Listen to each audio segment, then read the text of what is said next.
Bon les amis, avant que je m'en aille, je voulais vous présenter quand même ce qu'on a reçu là en dépôt-vente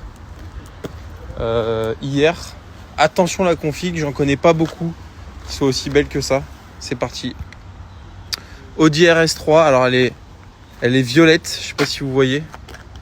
C'est incroyable. Donc c'est un 8V2. Donc c'est pas un Daza mais elle a un Decata. Donc là-dessus c'est ce qu'il faut pour que ça fasse un peu plus de bruit. Possibilité de la remettre d'origine. Elle est très propre. Elle a quasiment toutes les options catalogue, le Magnetic Ride. Par contre elle a un peu de kilomètres. Elle a 125 000 km. Elle a le Bangui Olufsen, le toit panneau, le régulateur adaptatif. Bon, elle a tout ce qu'il faut. La caméra. Elle est full suivi Audi, elle est encore garantie chez Audi pendant quelques mois.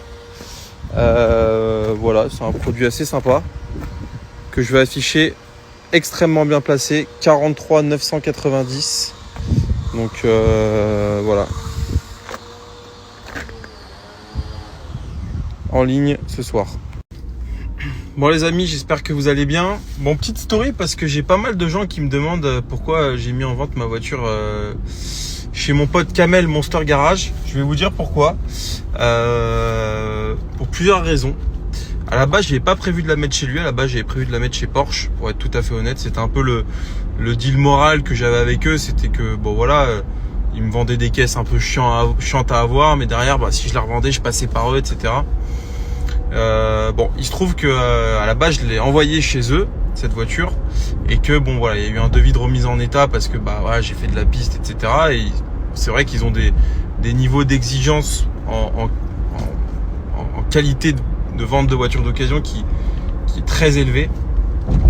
Bon voilà, et j'ai eu un devis qui était trop élevé à mon sens. Selon eux, il fallait repeindre toute la voiture, etc. Bon, moi je trouvais ça un peu exagéré selon moi. Même si je comprends tout à fait qu'ils aient des critères très élevés, on est chez Porsche, évidemment. Je remets pas du tout en cause ça. Mais effectivement, voilà, par exemple, j'avais mis 4 pneus neufs. Il y a 2 pneus qui étaient âgés, qui étaient plus âgés que la date de mise en circulation de la voiture. Et pour eux, c'est un critère de refus. Donc, il fallait remettre des pneus neufs, etc. Aucun intérêt. Donc, et puis la voiture était dans le sud. Et naturellement, je me suis dit, bah, franchement, il y a qui de mieux placé là-bas pour vendre cette voiture. Il fallait quelqu'un qui fasse des reprises, qui ait de la trésor, parce que c'est des voitures qui se vendent rarement en vente sèche. Il y a souvent des reprises derrière. Kamel, bah, il a pas mal de trésor, faut le dire. Hein. C'est un mec qui a vraiment réussi et eu une belle ascension de par son travail, etc. dans ce milieu-là. Donc, il a une belle trésor qui lui permet d'acheter des belles voitures et de faire des reprises, etc. Donc naturellement, et puis Kamel, c'est un mec que j'aime beaucoup. C'est un gars très pro. C'est un mec qui est lui-même, malgré le fait qu'il vende des Ferrari et des caisses à 200 000, qui d'ailleurs les vend, je sais pas comment il fait pour les vendre aussi vite ces caisses, mais c'est incroyable. Et tant mieux pour lui, mais voilà, c'est un gars qui fume toujours sa chicha dans son garage et qui porte des claquettes. Et tu vois, si je pouvais faire un parallèle avec moi, c'est quelqu'un qui a réussi à rester lui-même, qui se prend pas pour ce qu'il est pas, malgré son métier, tu vois, malgré son ascension, l'argent qu'il gagne, etc. Il a acheté une super belle maison, il a des voitures de fou.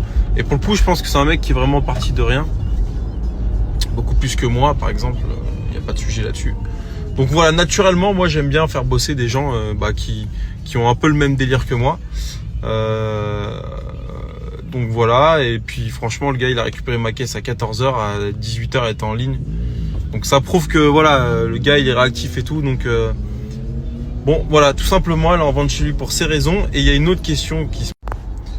Et beaucoup me demandent pourquoi tu la vends pas toi-même. Ben parce qu'en fait, tu sais, moi, et d'ailleurs il y a des gens sur TikTok qui se foutent de ma gueule pour ça. Mais je pense qu'on n'est pas fait. Enfin, je pense qu'il faut aussi être un peu honnête avec soi-même et se dire que je pense que je suis pas bon pour ces voitures-là. Je suis bon pour les acheter, entre guillemets, pour moi, pour les conduire, les utiliser, tout ce que tu veux, mais les vendre, je pense qu'il y a des gens qui sont faits pour ça. Il y a Moteur Essence, il y a Dream Car Performance, il y a plein de garages comme ça qui sont spécialisés là-dedans, qui ont tout à fait bien évidemment Monster Garage, vous le savez, la légitimité pour vendre cette voiture. Moi, je ne le suis pas vraiment parce que j'ai pas un assez beau showroom. Je suis peut-être pas, voilà, je pense que je suis pas reconnu pour ça. Je vends beaucoup de sportives, vous savez, à des prix intermédiaires et j'arrive à les vendre parce que je sais en parler, etc. Les grosses bagnoles, je sais pas, j'y arrive pas. Et le dernier point, cette voiture, elle est vraiment dans un état de fou, hein, sachez-le. C'est pas parce que Porsche m'a fait un devis de remise en état qui est conséquent, mais cette voiture, si elle se vend pas, je pense que je vais peut-être la garder. Je vais essayer de la vendre quand même parce que j'ai d'autres projets, j'ai des projets d'achat de locaux, etc. Donc je peux pas tout faire, mais si in fine ça marche pas, parce que c'est compliqué ou que je dois la brader, j'ai pas envie. Je l'aime énormément cette voiture, donc j'ai pas envie de la repeindre, puisque ça me fait chier de repeindre une caisse qui a 5000 km. Alors oui, elle a fait de la piste, oui, elle a des impacts à droite à gauche, même si elle avait un PPF. Faut savoir que la piste, ça abîme quand même beaucoup une voiture, qu'on la protège ou non. Donc je veux pas m'amuser à la repeindre dans tous les sens, faire des peintures, des trucs, ça n'a aucun sens. Je pense que quelqu'un l'achètera, au prix où elle est super placée la voiture, et il comprendra qu'une voiture c'est fait comme ça, c'est fait pour pister. Donc voilà un peu mon état d'esprit sur cette voiture, et voilà, il faut maintenant que j'aille organiser la GT3 RS, elle est arrivée, vous le savez, j'en ai déjà parlé. Donc voilà, j'aimerais faire les choses par étapes. Si je peux la vendre, c'est bien. Si je la vends pas d'ici un mois et demi, écoute, on verra ce qu'on fait. Mais je pense que Kamel est vraiment un des mieux placés. Je sais pas, mais il est vraiment bien placé pour vendre cette voiture. Puis c'est mon pote, et puis surtout, voilà, c'est un mec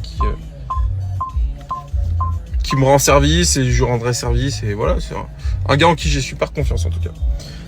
Donc voilà les amis, c'était la petite story pour vous parler de ça, parce que c'est vrai que les gens se disent mais c'est comme si demain je me mettais à, je sais pas, à vendre des j'en sais rien moi, des montres, et j'achetais mes montres ailleurs que chez moi. C'est con, tu vois, mais tu vois ce que je veux dire. Voilà.